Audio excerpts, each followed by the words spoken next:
வருகின்ற நாடாளுமன்ற தேர்தல் மட்டுமல்ல, அடுத்து வருகின்ற சட்டமன்ற தேர்தலிலும் பிஜேபி கட்சியுடன் அனைத்து இந்திய அண்ணா திராவிட முன்னேற்ற கழகம் கூட்டணி இல்லை என்பதை தெளிவுபடுத்துகிறேன். तमिलनाडु विधानसभा चुनाव एआईडीएमके, भारतीय जनता पार्टी और सभी साथी दल मिलकर एनडीए के नाते लड़ेंगे.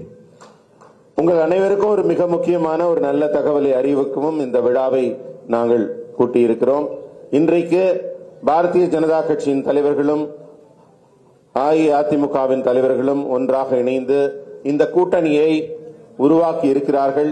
அடுத்து வரப்போகிற ஒரு தேர்தலை என்டிஏ கூட்டணியின் இதர கட்சிகளுடன் இணைந்து நாங்கள் சந்திக்க இருக்கிறோம். இந்த தகவலை உங்கள் அனைவருக்கும் இன்று அறிவிப்பதற்கான கூட்டம் இது.